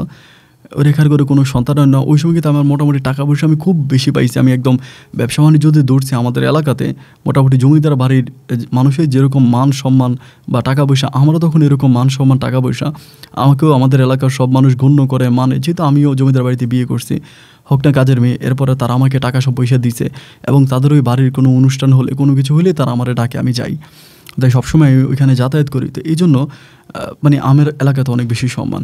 তো এমন করে প্রায় 3 বছর কেটে গেল। এই ঘরে, রেখা আক্তারের ঘরে কোনো সন্তানাদি হয় না। সন্তান না হওয়ার কারণে আমার আম্মা তখন হঠাৎ করে সিদ্ধান্ত নিল যে আমাকে বিয়ে করাবে। যেহেতু আমার আর কোনো ভাই নেই, আর কোনো বোন নেই, আমি পরিবারের একজন মানুষ। তো এখন যদি আমি মরে যাই তাহলে তো আমার বউর ঘরে যদি সন্তানাদি না হয়, তাহলে আমার বংশ তো আর কেউ থাকবে না। তখন আমার আম্মু সিদ্ধান্ত নিল যে তিনি আমাকে বিয়ে করাবে। আমাকে বলতেছে তোকে বিয়ে করাবো, অন্য মেয়েকে বিয়ে করাবো। এটা শোনার পর রেখা তখন মানসিকভাবে অনেকটা কষ্ট পাইল, ওর মনটা তখন ভেঙে গেল। আমি কিন্তু রেখাকে অনেক পছন্দ করি, তা আমি বলি আমি বিয়ে করবো না। আব্বা আম্মা তখন আমাকে বিয়ে করাই ছাড়বে, তারা বিয়ে করানোর জন্য খুবভাবে প্রেশার দিয়েছে, অতিরিক্ত প্রেশার দিতেছে যে তোকে বিয়ে করাই লাগবে, বিয়ে না করলে তুই এই পরিবারে থাকতে পারবি না, তুই পরিবার থেকে বেরিয়ে যা, তুই আমাদের সন্তান না, এটা ওইটা বলে খুবভাবে আমাকে আমার বাপ্পাই টর্চার করতেছে। অ্যান্ড রেখার উপরেও খুব খারাপ ব্যবহার করতেছে। আমার মাও তখন পাল্টে গেছে, মাও তখন রেখারে বলতেছে যে তুই বল, ওরে বিয়ে করতে বল। রেখা আমার আম্মাকে হানা কোনো কিছু বলে না, তো না বলার কারণে আমার মা তখন রেখার উপর অনেক খেপে গেল, অনেক রেগে গেল যে তুই নিজে বলিস না কেন, তুই নিজে বললেই তো ও বিয়ে করে, তুই বলিস না কেন। ওর সাথে আমার আম্মার তখন একেবারে মানে প্রচুর ঝগড়া। আমার আম্মাকে দেখতে পারতে না, ও আমার আম্মাকে দেখতে, ও আসলে ওর সম্পর্কে জানি না, কিন্তু আমার আম্মা আব্বা দুজনেই রেখাকে দেখতে পারতো না। এবং তারা এত পরিমাণে অত্যাচার করে, আমার আব্বা দোকানপাট ভেঙে ফেলে, তারপরে ওইখানে গিয়ে খুব ঝামেলা করতেছে। একটা পর্যায়ে তারা আমাকে জিজ্ঞেস করা ছাড়াই আমার এক বিয়ে ঠিক করে ফেলে পাশের গ্রামের এক মেয়ের সাথে। আমি তখন রেখারে বললাম যে রেখা আমি কী করব, যদি এখানে থাকতে হয় তাহলে আমাকে বিয়ে করাই লাগবে। আর আমি যে আমার বাবা মাকে রেখে চলে যাব, আমার বৃদ্ধ বাবা মা, আমি তাদেরকে কোথায় রেখে যাব, তারা কার কাছে থাকবে? আমার বাবার অনেক বয়স হয়েছে, মায়ের অনেক বয়স হয়েছে, এরকম বৃদ্ধ বাবা মাকে রেখে আমি যাবোটা কোথায়? আমার তো যাওয়ার কোনো জায়গা নাই, তা থাকলে তো আমাকে এখানেই থাকতে হবে। তো তোমার কাছে একটা অনুরোধ যে আমি বিয়েটা করে তুমি মেনে নাও। আমার 2টা বউ থাকবে, কি হবে? ওইটা আমার বাসায় কাজ টাজ করবে, আব্বা আম্মাকে দেখাশোনা করবে, আমি তোমাকে নিয়ে দেশ বিদেশে ঘুরবো, তুমি আমার কথাটা শোনো। এমন করে বলার পরে তো তখন বললে, ও কিছু বলে না, জাস্ট চুপ হয়ে গেছে আর কি। মানে হয় না যে অতিরিক্ত কষ্ট পাওয়ার পরে মানুষ যেরকম পাথর হয়ে যায়, এরকম পাথর হয়ে গেছে, আর কিছু বলে না। আমি তখন এই সেকেন্ড বিয়েটা করলাম, এবং সেকেন্ড বিয়েটা করার পরে আমার বউ, আমার মা, আমার বাবা, তারা সবাই ওই আমার দ্বিতীয় যে বিয়েটা করছে, আমার দ্বিতীয় বউ নিয়েই তারা তখন খুশি। মানে বউরে করে, আমার বউ রেখারে তখন কেউ কোনো মূল্যায়ন করে না, কোনো দাম দেয় না। এবং রেখা তখন মাঠে ঘাটে কাজ করা লাগে বা বাড়িতে কাজ করে, সব কাজ ওই রেখাই করে, ওই মেয়েটা কোনো কাজই করে না, যাকে আমি পরে বিয়ে করলাম। এবং আমি যদি রেখার সাথে ঘুমাইতে যাই, আমার আব্বা আমারে গালাগালি করে, কেন রেখার সাথে ঘুমাইতে হবে, ওর কোনো সন্তানাদি হয় না, কিছু হয় না, ও অপয়া, ওর সাথে ঘুমাইতে হবে কেন, চলে আয়, ওর সাথে ঘুমাবি না। এই কথা বললে বাপ্পাই তখন আমাকে নিয়ে আসে, এবং নিয়ে এসে আমাকে রেখার সাথে, আর রেখার কাছ থেকে নিয়ে এসে আমার দ্বিতীয় বউ যেটা, ওইটার সাথে আমাকে ঘুমাইতে দেয়, আমি ওইটার সাথেই ঘুমাইতে হয়। এরকম করে প্রায় মাস দেড়েকের মতো কেটে গেল। মাস দেড়েক পরে একদিন হঠাৎ করে রেখা নাই। মানে সকালবেলা আমার আম্মা বলতেছে, কি রে রেখা কই?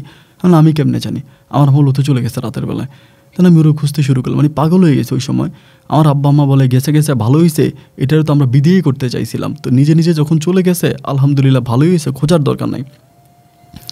আমি তখন আমার বাপ মারে বললাম যে তোমরা এটা কীরকম কথা বলতেছো, একটা মেয়ে, সে আমার ঘরের বউ, সে ঘর থেকে পালিয়ে গেছে, আমাদের নিজেদের তো মান সম্মান আছে। আমার আম্মা বলে, পালিয়ে গেছে তো ভালো হয়েছে, আমরা এটারে লালন পালন করা লাগে, খাওয়ানো লাগে, কেন আমরা এটারে খাওয়াবো? এটা তো খাওয়াদের প্রয়োজন নেই, গেছে ভালো হয়েছে। আমি তখন এত কষ্ট পাইছি ভাই, বলে বুঝাইতে পারবো না, কারণ আমি তো রেখাকে ভালোবাসি এবং ভালোবেসে আমি তাকে বিয়ে করছি। তো ও যদি এরকম করে চলে যায় আমাকে ছেড়ে, তো তো মেনে নেওয়ার মতো না। আমি তখন খুব কান্নাকাটি করি এবং মনে মনে রেখারে খুঁজতেছি, এইখানে ওইখানে বিভিন্ন জায়গায় খুঁজি, আমি আর রেখারে পাই না।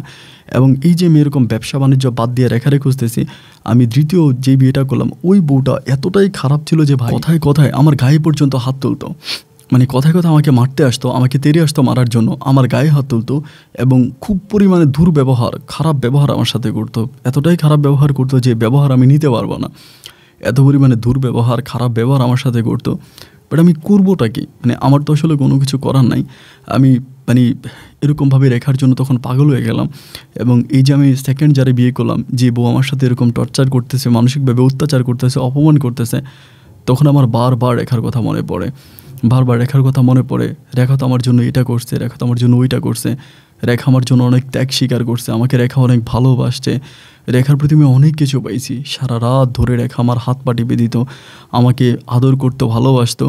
অথচ আমি রেখাকে হারিয়ে তো একেবারে মানে মানে নিজের মাঝে নিজে আর নাই। যে বউকে নিয়ে আসতে, ওই বউ থাকার চেয়েও আমার কাছে মনে হয় না থাকাটাই ভালো। ও আমার উপরে স্বামী হিসাবে আমার গায়ে পর্যন্ত হাত তোলে, তার কি বলবো, লজ্জার কথা।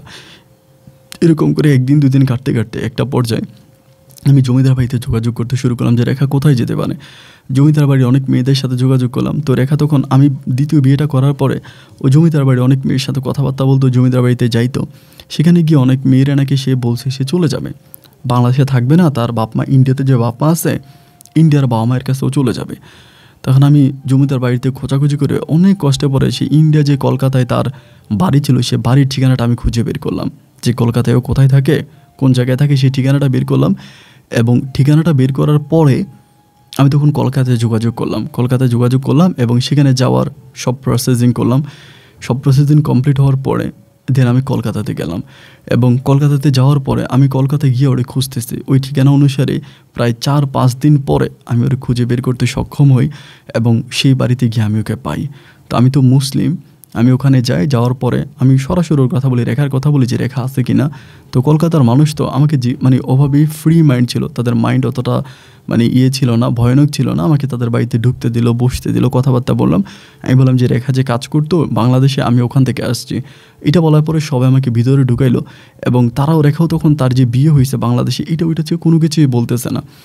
তা মানুষগুলো যখন আস্তে আস্তে এদিক সেদিক থেকে সবাই চলে গেল, একটু ফ্রি হলো, দেন রেখা তখন আমাকে বলতেছে এখানে কেন আসছো। আমি বললাম তুমি এখানে কেন আসছো। আমাকে বলে তুমি যে মুসলমান আমাকে বিয়ে করছো, এবং আমি যে মুসলিম হয়েছি এটা এখানকার কাউকে জানাইও না। আমি বললাম বাহ, এত বছর ধরে তুমি মুসলিম সম্প্রদায়ের আছো আর এটা তোমার এখানকার কেউ জানে না। আমাকে বলে যেটা কাউকে জানাইও না, আর তুমিও যে মুসলমান এটা কাউকে বললো না, তুমি এখান থেকে চলে যাও। কিন্তু চলে যাওয়ার জন্য আসি নাই।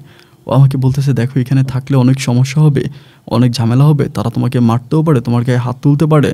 আমি চাই না তোমার কোনো অপমান হোক, তোমার গায়ে হাত তুলুক, তোমার কোনো ক্ষতি হোক, প্লিজ তুমি এখান থেকে চলে যাও। না আমি যাবো না, তো আমি তো যাওয়ার জন্য আসি নাই, আমি আসছি তোমাকে নিয়ে যাওয়ার জন্য। আমি চলে যাব যদি তুমি আমার সাথে যাও। ও আমাকে বলে এটা কখনোই সম্ভব না, তোমার ঘরে বউ আছে, তুমি তোমার বউ নিয়ে থাকো, আমি কেন যাব। আমি বললাম তুমি যাবা না। ও বলে না। আমি ঠিক আছে তুমি না গেলে আমিও যাব না, আমি এখানে একটা কাজ খুঁজে বের করবো এবং আমি ওখানে কাজ করব। এই কথা বলার পরে আমি তখন কী করলাম, এইদিকেই একটা কাজ খুঁজে বের করলাম, মানে আপনার কলকাতার দিকেই একটা কাজ খুঁজে বের করলাম, এবং সকাল বিকাল মাঝে মাঝে তাদের পাড়ার ওইদিকে যাচ্ছি, তাদের পাড়ার ছেলেদের সাথে মিশতেছি। এভাবে টানা 3 মাসের মতো আমি ভিসা টিসা ছাড়াই অবৈধভাবে ওখানে থাকি। 3 মাস পরে ও তখন আমাকে বলে তুমি কি পাগল হয়ে গেছো, তোমাকে তো এখানকার মানুষ পুলিশে ধরাই দেবে। আমি বললাম পুলিশে ধরাই দিলে আমি পুলিশের কাছে যাব। আমাকে বলে তাহলে দ্বিতীয় বিয়েটা করছিলা কেন। আমি বললাম পরিবারের চাপে পড়ে। আমাকে বলে আমি যেতে পারি এক শর্তে, তুমি যদি তোমার আগের বউকে বিদায় করে দিতে পারো। আমি বলি কথা দিলাম তুমি আমার সাথে আসো, আমি আমার শেষে যাকে বিয়ে করছি আমি তাকে বিদায় করে দিব, তুমি আমার সাথে চলো। আমাকে বলে বিদায় করে দিবা তো, আমি কিন্তু এখান থেকে একবার গেলে আমি আর ফিরে আসতে পারবো না। আমি বললাম আচ্ছা ঠিক আছে, তোমার আর ফিরে আসতে হবে না, তুমি আমার সাথে চলো। এই 3-4 মাস ওইখানে থাকার পরে আমি তাকে নিয়ে অবৈধভাবে অনেক টাকা পয়সা খরচ করে পুনরায় আবারও আমার মাতৃভূমি বাংলাদেশে আমার ওই বাড়িতে আসছে। কিন্তু বাড়িতে আসার পরে শুনতে পেলাম আমার ওই বউ নাকি আমি চলে যাওয়ার 1 সপ্তাহ পরেই চলে গেছে। শুধু চলেই যায় নাই, সে অন্য কোথাও বিয়েও বসে গেছে। ওই বউ আমাকে অনেক অত্যাচার করছে, এবং সে অত্যাচারের বর্ণনা আমি দিতে চাই না। আমি তার স্বামী হিসাবে কোনোদিনও তার কাছ থেকে আমি স্বামীর কোনো মূল্যায়ন মর্যাদা পাই নাই। সে আমাকে আমার গায়ে হাত তোলা থেকে শুরু করে আমার সাথে খারাপ আচরণ করা শুরু করা থেকে যতটুকু পারছে আমি তার কাছে যে পরিমাণের নির্যাতিত অত্যাচারিত হয়েছি, এই নির্যাতন আর অত্যাচারের বর্ণনা দিয়ে ভাই আমি শেষ করতে পারবো না। আমি মানুষরূপী মনে হয় যেন একটা পাথর ছিলাম এই পরিবারে। যাই হোক আমি পুনরায় আবারও যখন রেখা আক্তারকে নিয়ে আমি পরিবারে ঢুকলাম, তখন আমার বাবা মা মনে হয় তারা মানে ভয়ঙ্কর সাপের রূপ ধারণ করছে। আমার সাথে খারাপ ব্যবহার, আবার অতিরিক্ত খারাপ ব্যবহার করতেছে, এবং ওই আগে যেরকম করছে এরকম।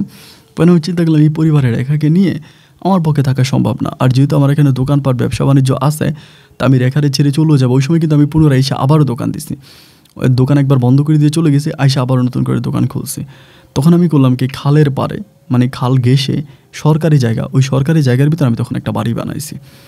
সরকারি জায়গার ভিতরে একটা বাড়ি বানাইছি, অনেক দুঃখের কথা। বাড়ি বানায়া আমি তখন সেখানে আমার বউকে নিয়ে চলে গেছি, যে বাপ মায়ের সাথে থাকবো না, যেহেতু তারা এরকমই করতেছে তাদের সাথে থাকবো না, ওইখানে গিয়ে চলে গেছি। কিন্তু রে ভাই, ওইখানে যাওয়ার পরে আমি হঠাৎ করে কয়েকটা দিন পরে একটা বিষয় খেয়াল করলাম যে রেখা সাপের পূজা করে। আমি যখন দোকানে থাকি, দোকান থেকে আসার পরে আগরবাতি মোমবাতি জ্বালিয়ে ও তখন ওদের একটা পূজা, সাপের একটা পূজা আছে, ওই পূজাটা করে। তা ওই পূজাটা করার পরে আমি তখন বললাম যে কী ব্যাপার, তুমি এরকম পূজাটা করো কেন, এই সাপের পূজাটা করো কেন, তুমি না মুসলমান হয়েছো। আমাকে বলে জানো এই পূজাটা করলে না আমার পেটে সন্তান আসবে। আমি ইন্ডিয়া থেকে কথা বলে আসছি একজন ইয়ের সাথে, আমাদের ধর্মীয় মানুষের সাথে, তিনি আমাকে এই পূজাটা করতে বলছে এবং এই পাঠগুলো করতে বলছে, আমাকে এইগুলো করতে বলছে, পড়লে আমার পেটে সন্তান আসবে। আমি তখন বললাম কী ধরনের কুসংস্কার কথাবার্তা বলো। ও বলে হ্যাঁ কথা বলছে আমার পেটে সন্তান আসবে। এরপরেও এই সাপের পূজাটা করতে শুরু করে। আমাকে যতই বাধা দিই যে না এটা তুমি করো না, এটা হবে না বা এটা হইতে পারে না, তুমি এটা বন্ধ করো, কিন্তু আমার কোনো কথাই শোনে না। ওই পূজাটা করেই যাচ্ছে, ওই পূজাটা করতেছে এবং পূজাটাও করিয়ে যাচ্ছে কন্টিনিউয়াসলি। তো এরকম করতে করতে এক পর্যায়ে আল্লাহর কি হুকুম আর কি, এই পূজাটায় করার কারণে নাকি কী কারণে হঠাৎ করে সে বেবি কনসেপ্ট করলো। এবার সে যখন বেবি কনসেপ্ট করলো, ডাক্তারের কাছে নিয়ে যাওয়ার পরে ডাক্তার বললো যে ওর পেটে বাচ্চা। মানে তখন তো মানে খুশিতে সবাই আত্মহারা হয়ে যাওয়ার মতো অবস্থা। আমি মায়ের কাছে এসে বললাম, আমার মা তখন এক দৌড় দিয়ে গিয়ে ওরা ওইখান থেকে বললো তুই আমার বাড়িতে চল। ওরা ওইখান থেকে নিয়ে আসছে, মানে রেখাকে ওই খালের পাড় থেকে নিয়ে আসছে, খালের পাড় থেকে এখানে নিয়ে আসছে। আসার পরে রেখা তো তখন আলহামদুলিল্লাহ আমার কাছে চলে আসছে। আসার পরে তখন তো রেখা ওইখানে ছিল, সাপের পূজাটা খুব গোপনে করতে পারতো, আব্বা আম্মা দেখতো না, কারণ তাদের বাড়িতে তারা থাকতো, রেখাকে নেমে আলাদা থাকতাম। কিন্তু যখন আমরা এখন একই বাড়িতে থাকতেছি, রেখা তখন গোপনে গোপনে ওই সাপের পূজাটা করে। তো সাপের পূজাটা করে একদিন দুপুরবেলা আমার বাবা তখন আমার দোকানে গিয়ে বলতেছে যে সেলিম, তুই এটা কী শুরু করছিস বাড়ির মধ্যে? আমি তখন বললাম কী শুরু করলাম? আমার আব্বা বলে তোর বউ হিন্দু। আমি বললাম কিসের হিন্দু? আমার আব্বা বলে আমি বেড়ার ফাঁক দিয়ে দেখলাম যে তোর বউ পূজা করে, এরকম করে পূজা করে। তাহলে আমি আব্বারে বললাম যে আব্বা এমন এমন ঘটনা, যেটা সত্য ঘটনা, এটাই বলছে। তো ইন্ডিয়াতে গেছে, যাওয়ার পরে ওখানকার একটা ওদের ধর্মীয় একটা লোকের সাথে কথা বলে আসছে। ওই লোকে বলছে যে সাপের পূজাটা যদি ও করে তাহলে ও সন্তান কনসেপ্ট করবে। তো এখন তোর পেটে বাচ্চা আসছে এবং ওই পূজাটা করার জন্যে। এটা বলার পরেই ধরেন আমার আব্বা তখন মানে মুহূর্তের মধ্যে অনেক রেগে গেল। হ্যাঁ, তুই এগুলো কী বললি? তুই কি মানুষ নাকি অমানুষ?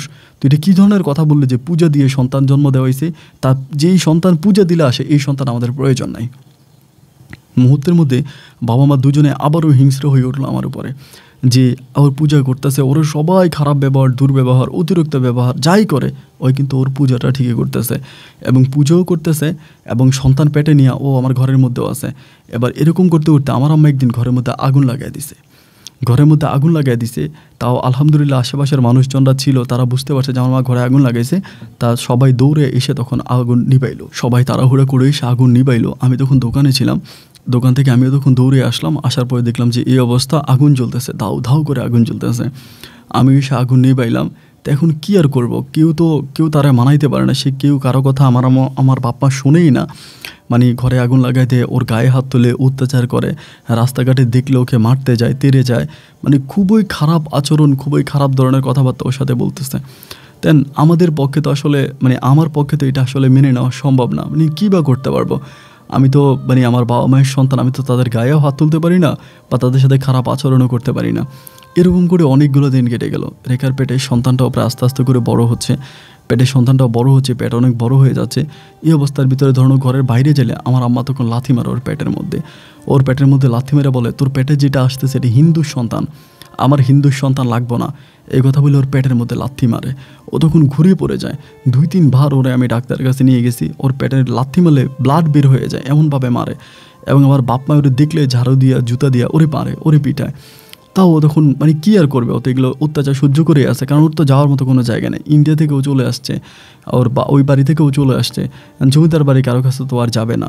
এবং এরকম করে অত্যাচার করতে করতে করতে করতে অতিষ্ঠ হয়ে গেছে। আমার সন্তানটা হওয়ার কিছুদিন আগে ও হঠাৎ করে আমার বাড়ি থেকে পুনরায় আবারও চলে গেছে।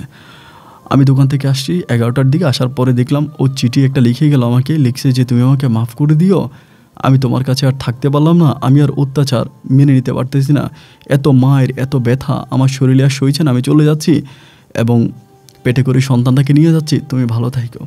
এই কথা বললেও তখন চলে গেছে। চলে যাওয়ার পরে আমি তো আসলে ভাই তখন আবারও পাগলের মতো হয়ে গেলাম যে আবারও চলে গেল। এবার ইন্ডিয়াতে খবর পাঠাইলাম, ইন্ডিয়াতে খবর পাঠাইও জানতে পারলাম ইন্ডিয়াতেও নাই এবং জমিদার বাড়ির লোকজনের সাথে কথাবার্তা বললাম, জমিদার বাড়িতেও যায় নাই, ইন্ডিয়াতেও নাই, জমিদার বাড়িতে নাই, কোথায় জানি চলে গেছে।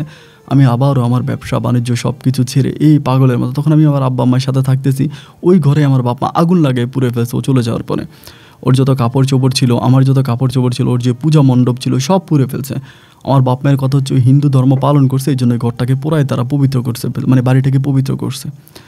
তা এরকম করে অনেকগুলো মাস কেটে গেল। আমি ঘরের মধ্যে শুয়ে আছি, একদিন বৃষ্টি হচ্ছিল, ঘুরি হালকা হালকা বৃষ্টি।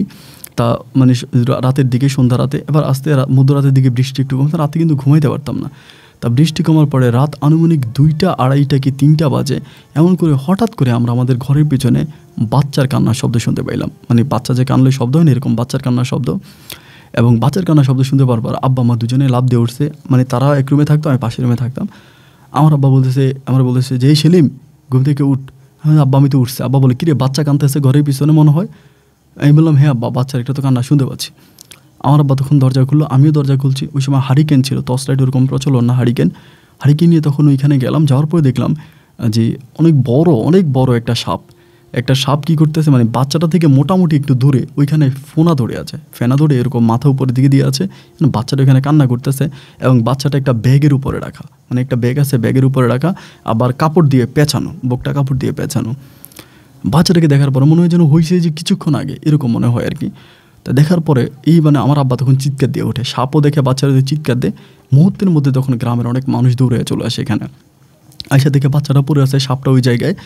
সবাই বলতেছে এটা সাপের বাচ্চা, এটা সাপের বাচ্চা, এটা ধৈর্যের না, এটা সাপের বাচ্চা, এটা ধৈর্যের না, এটা সাপের বাচ্চা, সবাই বলতেছে।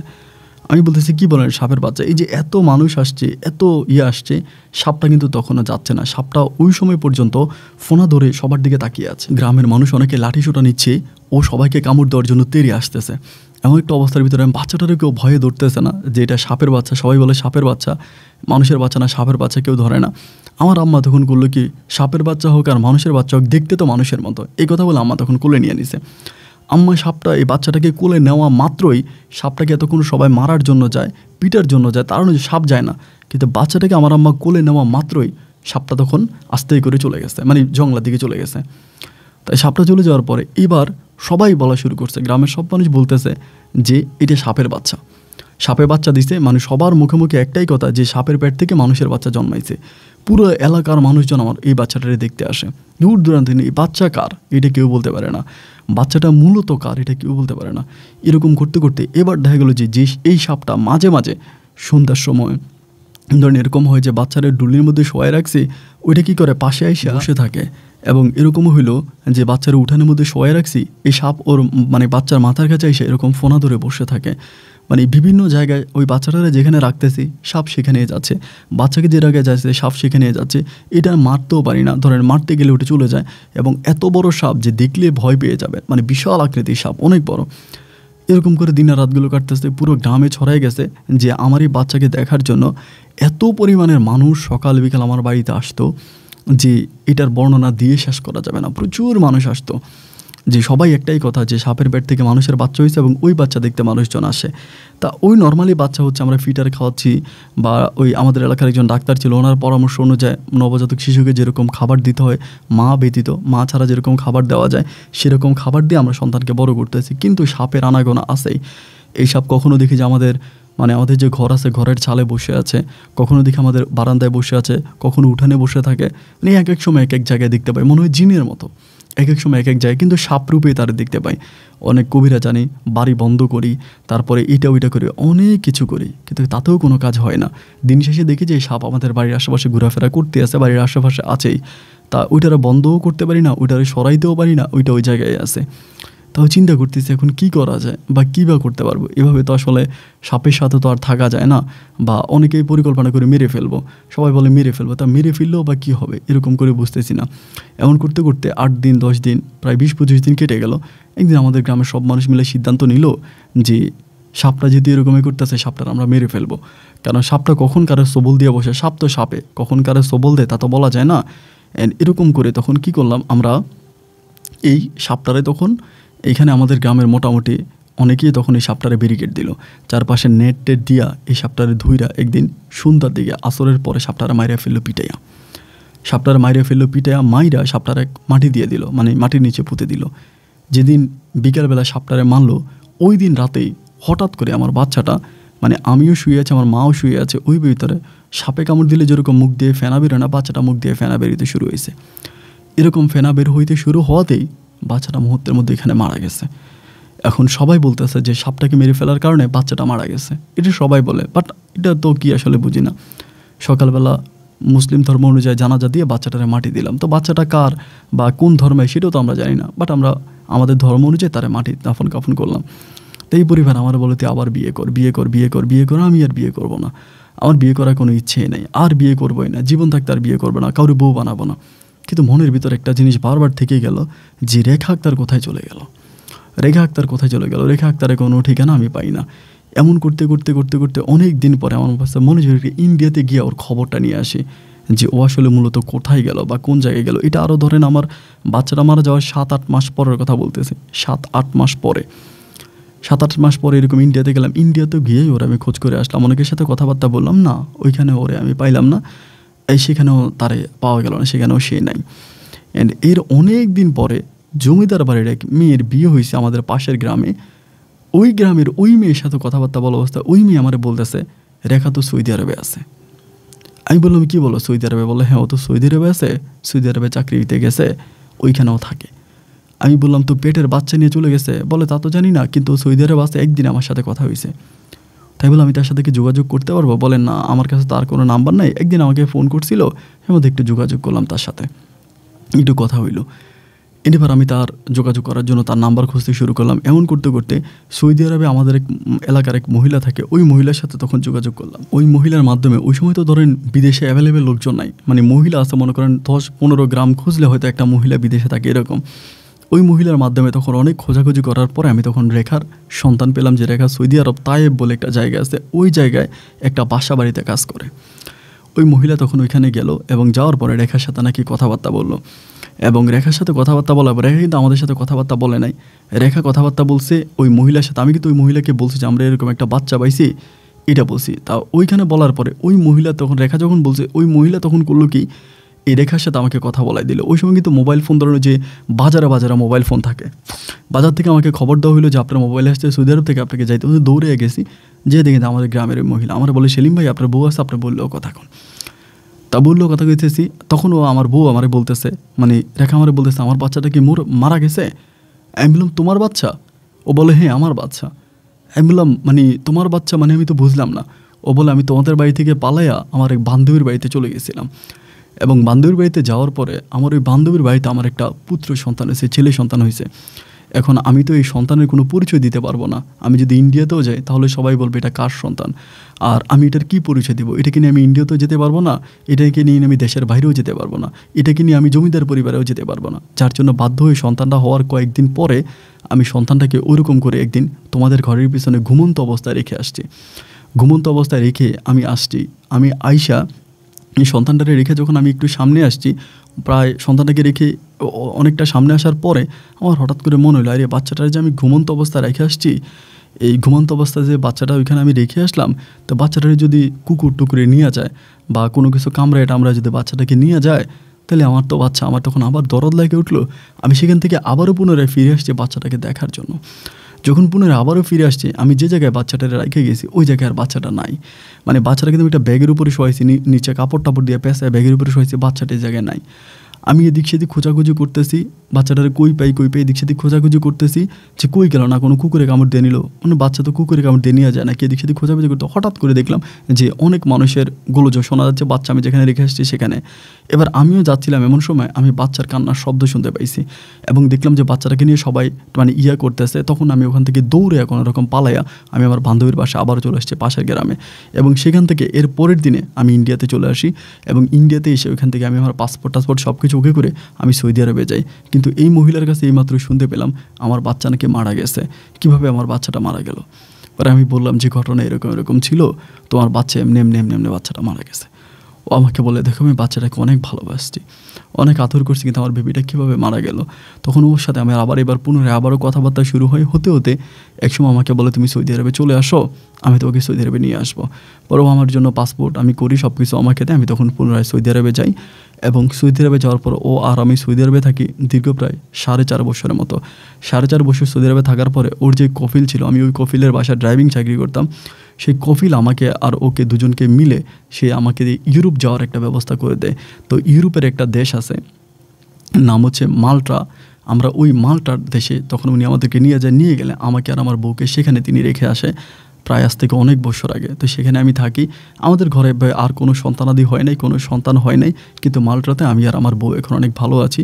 আমার বউয়ের একটা ফুলের দোকান আছে, আমি সবজির চাষ করি, তা ফল ফ্রুটের চাষ করি। আলহামদুলিল্লাহ আমরা আজকে অনেকগুলো বছর, প্রায় 12-14 বছর মতো মাল্টাতে আছে, আমরা অনেক ভালো আছি।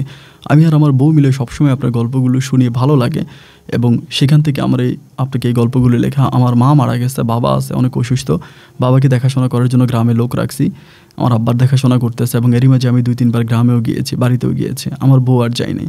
তো আমি আর আমার বউ সবসময় আপনার এই গল্পগুলো শুনে ভালো লাগে, মাল্টা থেকে আমরা শুনি। আপনার জন্য অনেক দোয়া ভালোবাসা আপন ভাই। আপনি অনেক দিন বেঁচে থাকেন, আপনার দীর্ঘায়ু কামনা করছি। এবং আমার আর আমার বউর সাথে ঘটে যাওয়া ঘটনাগুলো আপনাকে জানালাম। তো এই বিষয়টা আমার কাছে খুবই অবাক করা মনে হলো যে বাচ্চাটা আমার বউ রেখে যাওয়ার পরে সে এসে দিল বাচ্চা এই জায়গায় নাই। অন্যখানে যখন বাচ্চাকে খুঁজতে গেলো তখন এখানে বাচ্চার কান্নার শব্দ শুনলো এবং মানুষ দেখতে পেলো। এবং ওই রাতে কী ঘটেছিল বা এই সাপটাও বা কী ছিল, সব কিছু আমার কাছে খুবই কাল্পনিক মনে হচ্ছিল। তো ঘটনাটা আপনাকে জানালাম। এখনও আমাদের গ্রামের সবাই বলে যে আমার বউয়ের যখন সন্তান নিয়ে চলে যায় এরপরে নাকি এক সাপে আমাকে সন্তান দিয়ে যায়। আমার নাকি একটা সাপের সন্তান হয়, সেই সন্তান নাকি আমরা লালন পালনও করি এবং সাপ নাকি সেই সন্তানকে এসে পাহারাও দেয়। তো এরকম অনেক কথা অনেক লোকজন বা অনেকের মুখে আমাদের গ্রামের এখন এটা প্রচলিত আছে। তো যাই হোক, আপনাকে এই ঘটনাগুলো বললাম, ভালো লাগলো। যদি আপনি মনে করেন গল্পটা প্রচার করবেন। ভালো থাকবেন ভাই, আসসালামু আলাইকুম।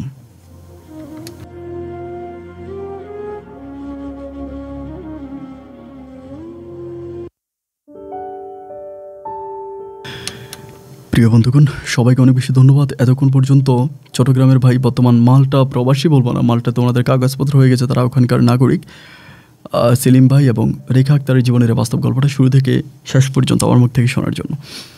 গল্পটা আসলেই খুবই অবাক করা ছিল, বিশেষ করে লাস্টের দিকটা। আমি আসলে আজও বুঝতে পারি না, আমার কাছে কেন জানি মনে হয় আর কি, আমি জানি না, বাট মনে হচ্ছে যে বাচ্চাটাকে এখানে একা দেখার পরে সাপ কিন্তু মানে জিন জাতির ভিতরে জিনেরা কিন্তু সবচেয়ে বেশি সাপের রূপ ধরতে পছন্দ করে। সাপ এবং কালো বিড়াল বা কালো কুকুর, এদের রূপ ধরতেই সাপেরা সবচেয়ে বেশি পছন্দ করে। তো সেই সময় আমার কাছে মনে হয় যে কোনো একটা জিন জাতি দেখেছিল যে বাচ্চাটাকে এই জায়গায় রেখে গেছে, এটা কুকুর বা এটা সেটা কামড় দিয়ে নিতে পারে, নবজাতক শিশু তো, এরা তো ফেরেশতা। তো হয়তো সাপটা এটা দেখার পরে সাপের ভিতরে বা জিনটার ভিতরে মায়া লাগছে, জিনটা সাপের রূপ ধরে বাচ্চাটাকে পাহারা দিয়েছে। এবং দীর্ঘদিন ধরে যেহেতু বাচ্চাটাকে পাহারা দিয়েছে এবং বাচ্চাটাকে যখন পাহারা দিতে গিয়ে সাপটাকে ওরা মেরে ফেললো বা মানুষরা মেরে ফেললো, তো সে জায়গা থেকে হয়তো সেটা সাপ ছিল না, অবশ্যই জিন ছিল। তো মনে হয় আর কি যে জিনটা সম্ভবত ওর পছন্দের মানুষটাকে, যেহেতু পছন্দ করতে তাকে পাহারা দিয়ে রাখতো দীর্ঘদিন, তো পছন্দের মানুষটাকে সে তার সাথে করে নিয়ে গেছে। এটা হতে পারে আর কি আমার কাছে, but I don't know, but এটা মনে হলো তাই আপনাদেরকে বললাম। তো আল্লাহই ভালো জানে। এবং ওই মহিলা যেহেতু সাপের পূজা করতো, সাপের পূজা করা অবস্থায় সেই সন্তান কনসেপ্ট করে, এর আগে কিন্তু তার পেটে কোনো বাচ্চা আসতো না। এর আগেও অনেকগুলো গল্পের মধ্যে আমি পেয়েছিলাম যে এই সাপের ওই পূজাটা করলে অনেকেই গর্ভবতী হয়। এটা আসলে আল্লাহই ভালো জানে যেটা কীভাবে কী সম্ভব, বা ঈশ্বর ভগবান তারাই হয়তো জানে যে কীভাবে এটা হলো বা কীভাবে সম্ভব। যাই হোক, গল্প কেমন লেগেছে সেটা আমাকে লিখবেন কমেন্ট বক্সে। আর অবশ্যই গল্প নিয়ে আপনার কোনো ব্যক্তিগত মতামত থাকলে তাও কমেন্ট বক্সে লিখবেন। বন্ধুরা ভালো থাকবেন, সুস্থ থাকবেন। আপনাদের সুস্থ থাকার প্রত্যাশা আমি আপনার আজকের মতো এখানেই বিদায় নিচ্ছি। দেখা হবে অন্যদিন অন্য কারো বাস্তব জীবনের গল্প নিয়ে। আল্লাহ হাফেজ অ্যান্ড আসসালামু আলাইকুম।